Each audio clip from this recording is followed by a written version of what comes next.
성경의 말씀 출애굽기 20장 1절에서 3절. 하나님이 이 모든 말씀으로 일러 가라사대 나는 너를 애굽 땅 종 되었던 집에서 인도하여 낸 너의 하나님 여호와로라. 너는 나 외에는 다른 신들을 내게 있게 말지니라. 이것은 주님의 말씀입니다. 하나님 감사합니다. 아멘. 복음서의 말씀 요한복음 2장 13절에서 16절 말씀. 유대인의 유월절이 가까운지라 예수께서 예루살렘으로 올라가셨더니 성전 안에서 소와 양과 비둘기 파는 사람들과 돈 바꾸는 사람들이 앉아있는 것을 보시고 노끈으로 채찍을 만드사 양이나 소를 다 성전에서 내쫓으시고 돈 바꾸는 사람들의 돈을 쏟으시며 상을 엎으시고 비둘기 파는 사람들에게 이르되 이것을 여기서 가져가라. 내 아버지의 집으로 장사하는 집을 만들지 말라 하시니 이것은 주님의 말씀입니다. 하나님 감사합니다. 아멘. 오늘은 나는 너희에게 이르노니 이런 제목으로 말씀을 드립니다. 성경에서 산상설교라고 하는 부분이 있죠. 마태복음 5, 6, 7장을 산상설교라고 하는데 예수께서 산 위에 올라가서 설교를 하십니다.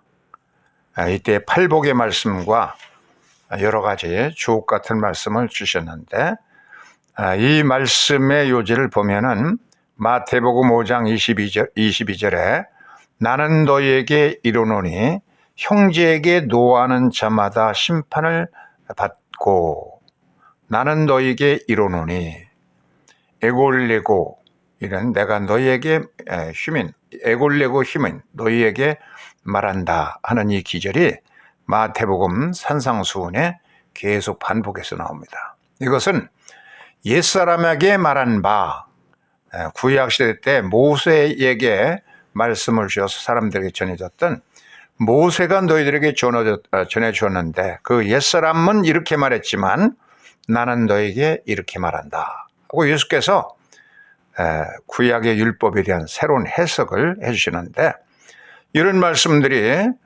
쭉 마태복음에 여러 번 나옵니다.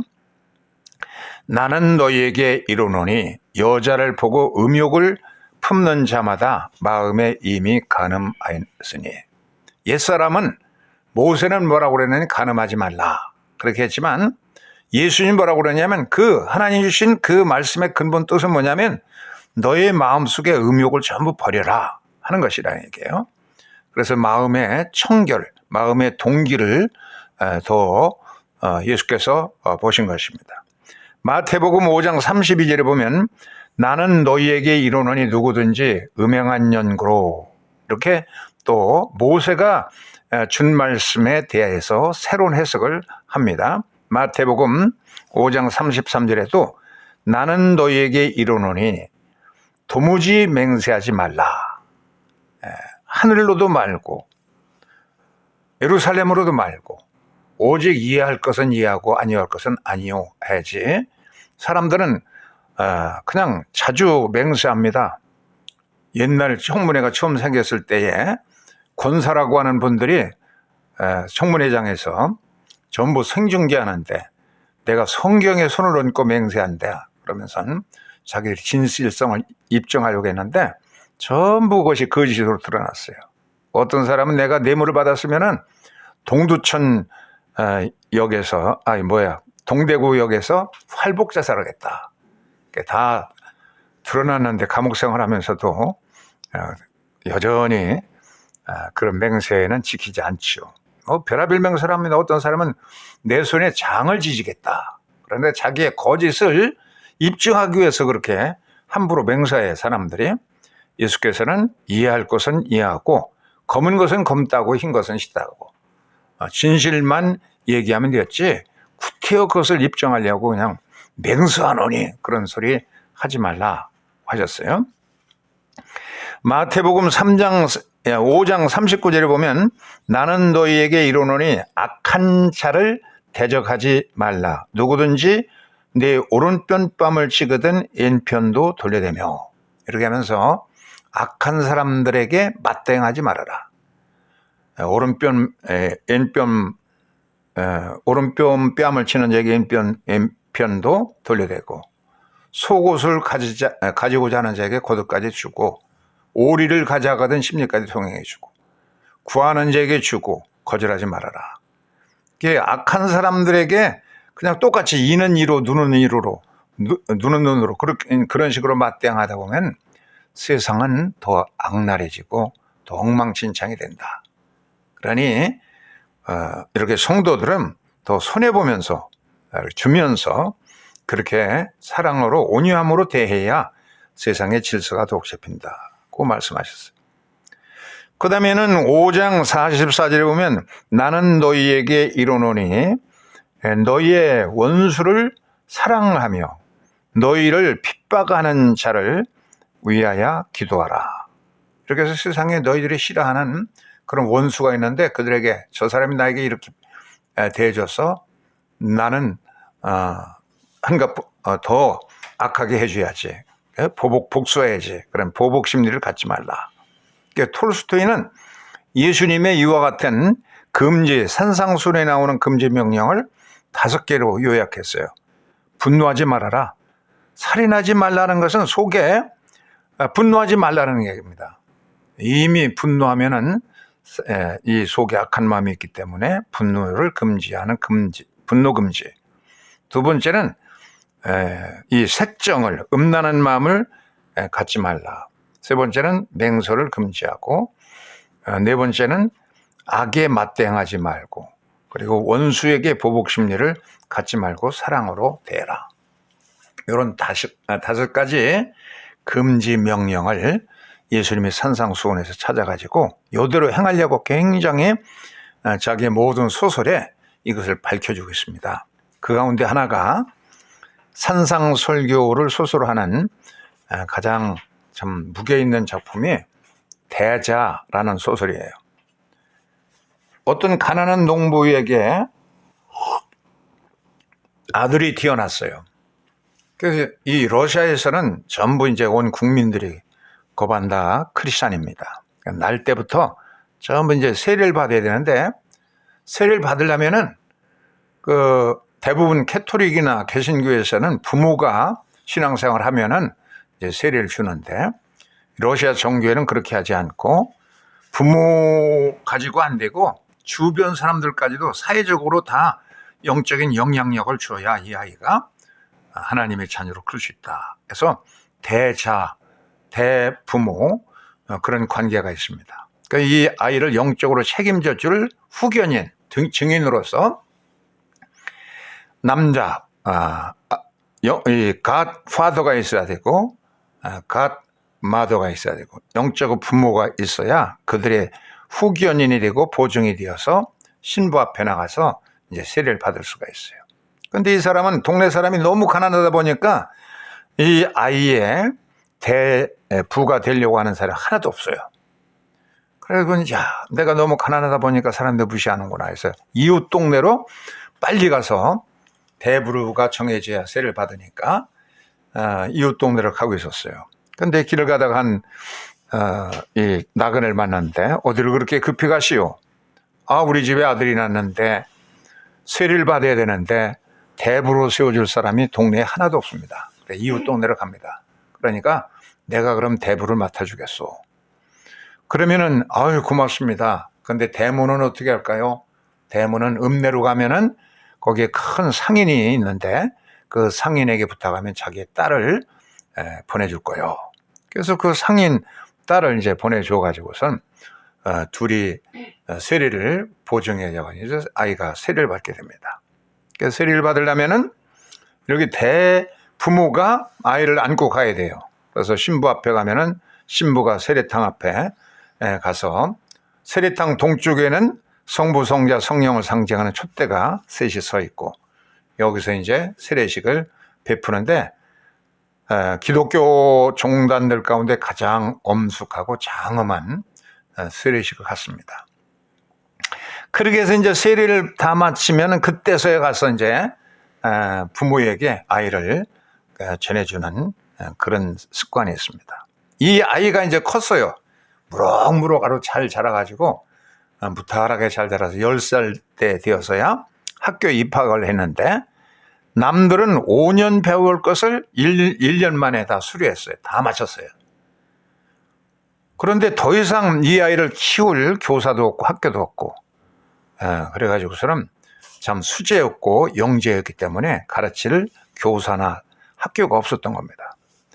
15세가 되면 이제 견진 성사를 하는데 입교식이죠.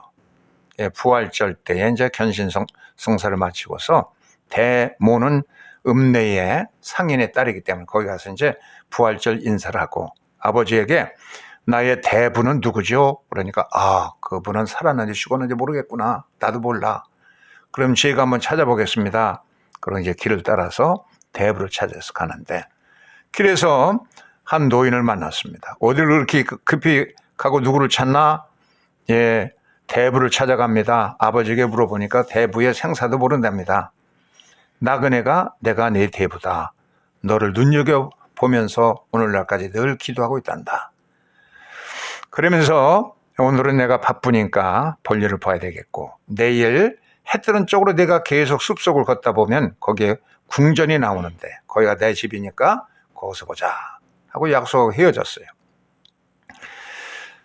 이 해 뜨는 쪽으로 계속 이 숲을 가다 보면은 그러면 거기에 이제 빈터가 나올 것이다.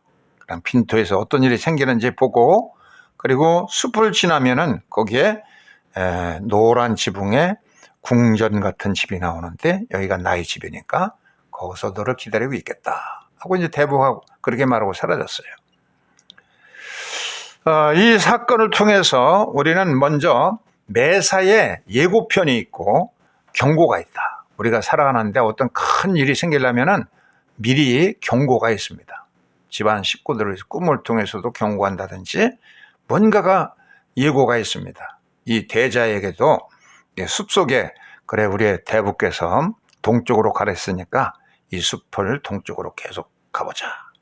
가니까 대부의 말대로 빈 공간이 나오는데 빈토에 이렇게 나무에 큰 통나무가 매달려 있고 그 밑에 자세히 보니까 꿀통이 놓여 있는 겁니다. 그러니까 갑자기 이제 꿀 냄새를 맡고서 숲속에서 곰들이 이제 한해 어미공이 나오니까 1년 된 중곰이 따라 나오고 새끼곰들이 나와서 통나무 밑에 있는 꿀을 먹는데 통나무가 거들짓거리잖아요. 그래서 어미공이 툭 치니까 이게 저만큼 밀려갔다가 쑥 다시 벌레대로 오는 바람에 이 새끼곰들이 전부 맞아가지고서는 상처를 하고 다치게 됐어요. 어미가 화가 나가지고 중금이 건들려고 그러니까 잘 안 되니까 어미곰이 탁 세게 이제 쳤어요. 그랬더니 멀리 떨어졌다가 이게 쾅 꿀을 먹고 있는 1년 된 곰을 쳐가지고 나가 떨어지고 말았습니다. 그래서 더 화가 났어요, 곰이. 그래가지고 더 세게 그냥 있는 힘을 다해서 그냥 머리통으로 탁 치고 내가 센지 내가 센지 보자고 세게 밀었더니 이게 그냥 저 공중까지 내려갔다가 딱 내리치니까 이 애미곰도 그냥 버리적거리면서 죽어버렸어요. 그래서 새끼곰들이 다 흩어져 버렸습니다.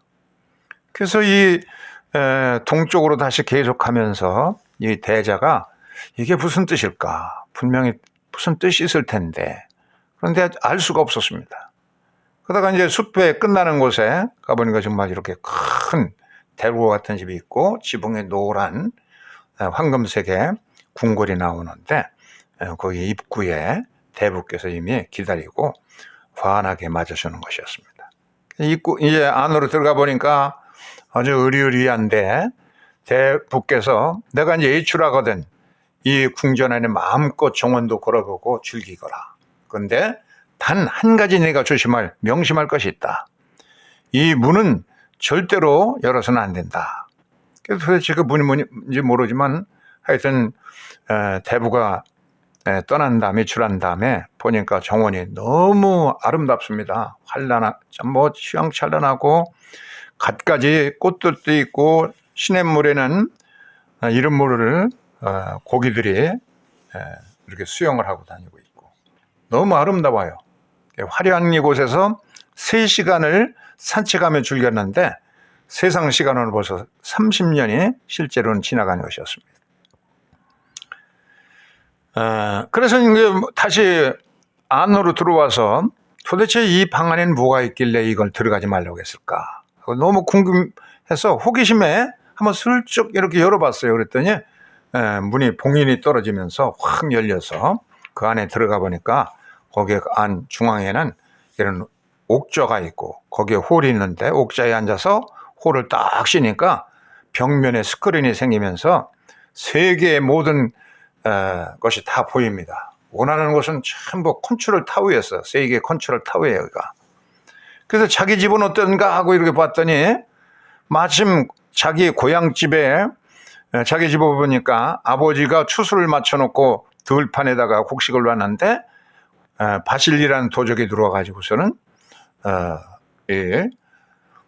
바실리라는 도적이 와서 아버지의 추수한 곡물을 훔쳐가는 겁니다. 그래서 막 소리쳐서 아버지!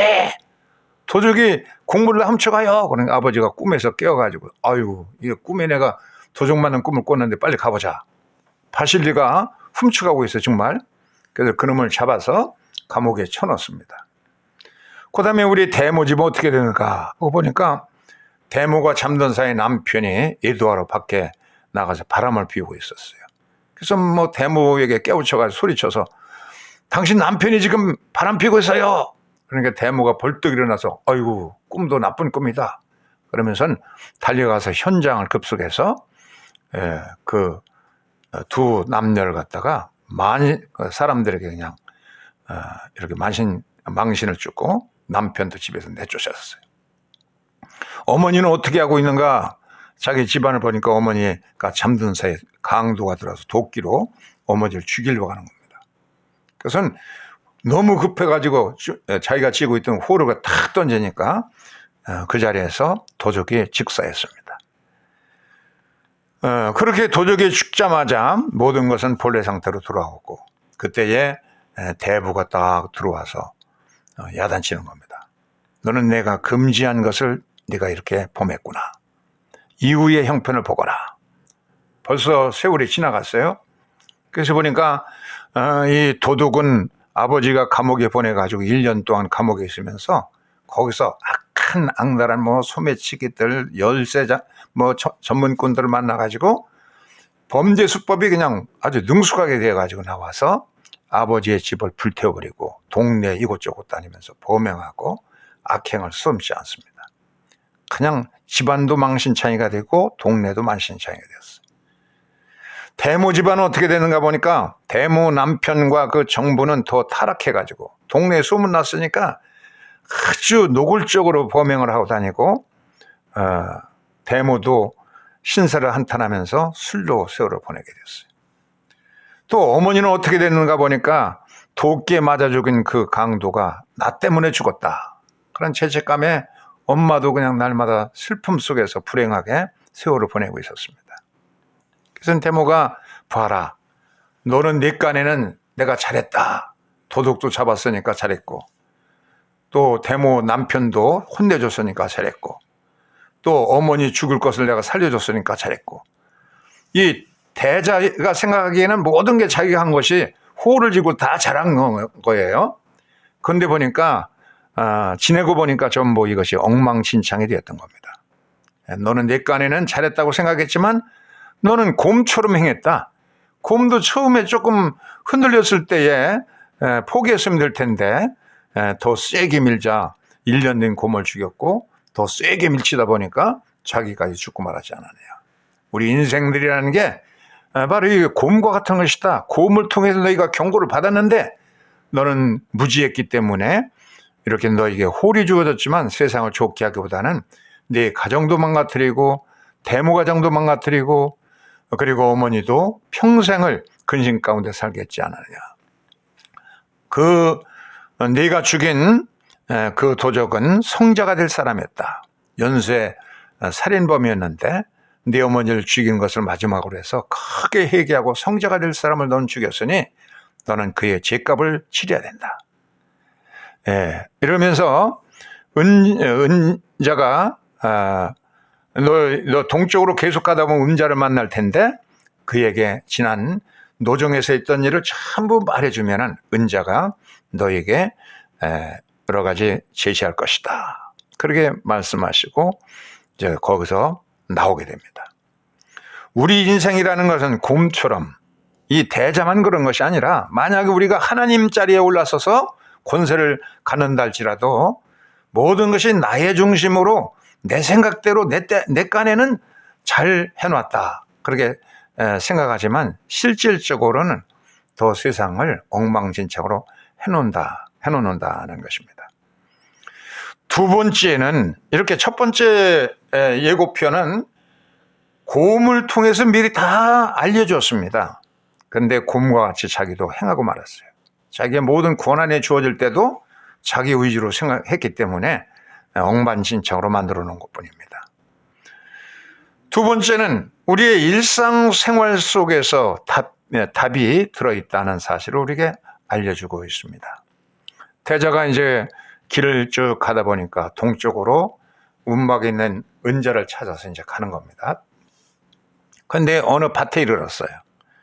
그런데 한참 수술을 앞두고 있는 보리밭에 송아지가 뛰어들으니까 이 동네 아저씨들이 막 와가지고 이리 뛰고 저리 뛰면서 송아지를 잡으려고 야단입니다. 그래서 집안은 추수를 앞두고 있는 보리밭이 엉망진창이 됐어요. 이 송아지는 더욱더 날뛰고. 태자가 보니까 너무 어리석어. 여보시오, 전부들 그 밭에서 나오시고 이 송아지 주인 아주머니에게 송아지를 불러 나오도록 하세요. 그러니까 이 조그만 놈이 그렇지만 한번 전부님 밖에서 나왔어요. 아줌마가 누렁아 하고 부르니까 누렁이 익숙한 이 주인 아주머니 목소리를 듣고서 이제 밭에서 뛰어나와서 아주머니 품속에 안기게 되었습니다. 그래서 이 세상은 악을 악으로 대처한다고 그러면 더 엉망진창이 된다 하는 원리를 우리에게 깨우쳐 주는 겁니다. 한참 또 가다 보니까 어떤 집에서 하룻밤을 묵게 되는데 주인집 아주머니가 걸레질을 하고 있습니다. 근데 걸레를 가지고 식탁을 닦는데 자꾸 자국이 남고 없어지지 않아요. 그래서 태자가 보니까 참 어리석거든요. 그래서 아줌마 그렇게 하지 마시고요. 먼저 걸레를 깨끗하게 빨아서 그래서 닦아보세요. 아주머니가 정말로 걸레를 깨끗하게 빤 다음에 닦으니까 식탁이 깨끗해졌어요.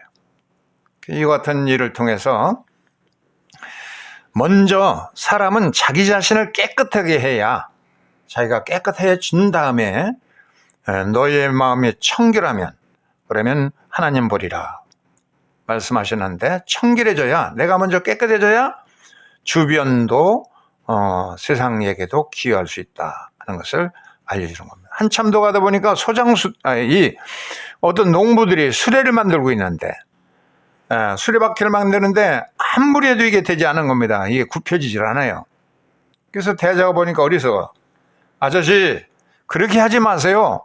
먼저 받침대를 고정하시고 그 고정된 받침대에다가 수레바퀴를 고정하고선 휘도록 해보세요. 그렇게 해보니까 받침대를 만들고 거기다 고정시켜 놓고서는 휘니까 쉽게 수레바퀴가 완성이 되었습니다. 그래서 이 대자가 본 대로 모든 것은 먼저 내가 확실하게 그렇게 내 마음이 확고한 마음이 되어야 그래야 사람들에게도 감화를 주고 도움이 된다 하는 사실을 알려주고 있는 겁니다. 다음 날 이제 소장수들이 모닥불을 피우는 데를 가보니까 아무리 그냥 모닥불을 피워놓고 거기다 이제 풋나무를 갖다 집어넣으니까 금방 꺼지고 말아요. 또다시 해도 안 되는 거야. 그래서 대자가 아저씨들 그렇게 하지 마시고 먼저 밑불을 뜨겁게 해놓으세요. 뜨겁게 타오르게 해놓은 다음에 풋나무, 생나무를 얹어보세요. 그 대자가 시키는 대로 해보니까 잘 되었습니다.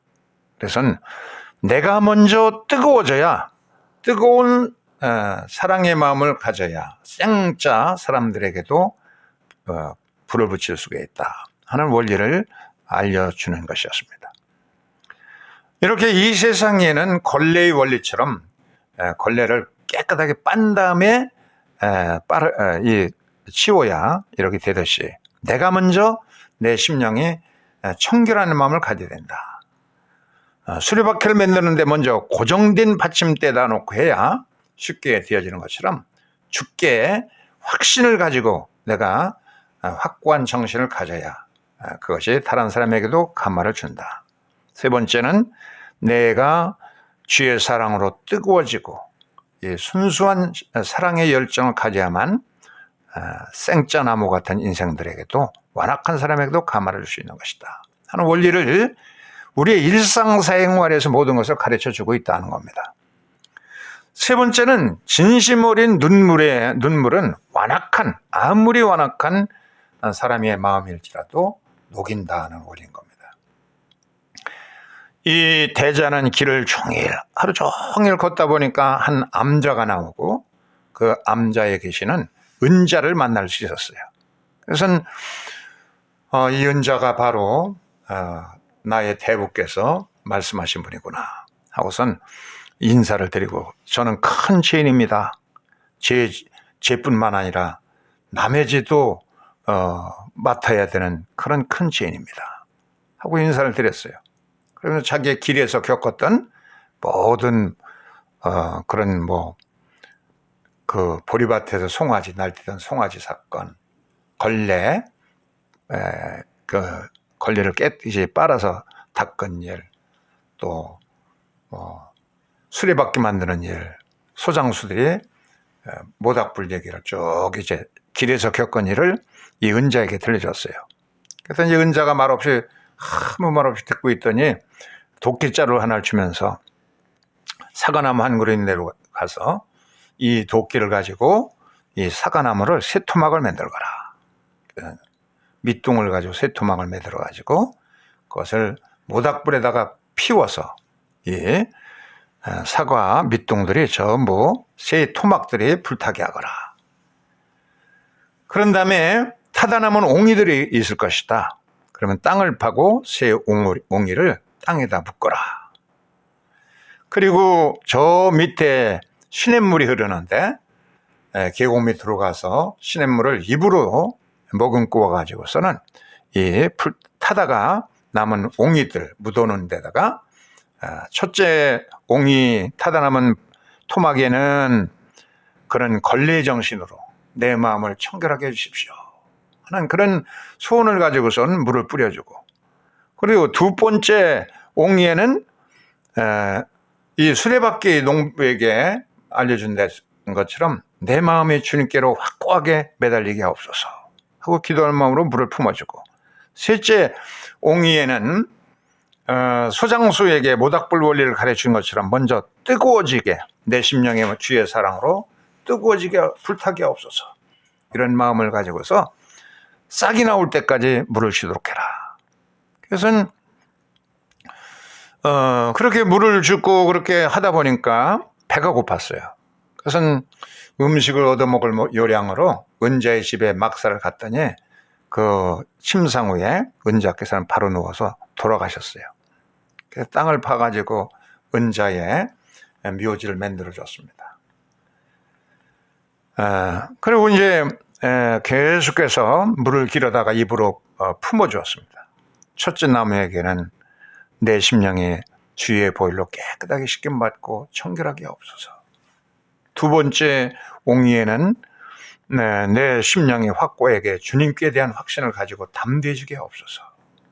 세 번째 옹이에는 또 물을 주면서 물 뿌려주면서 내 마음속에 그리스도의 사랑으로 불붙어 타오르게 하옵소서.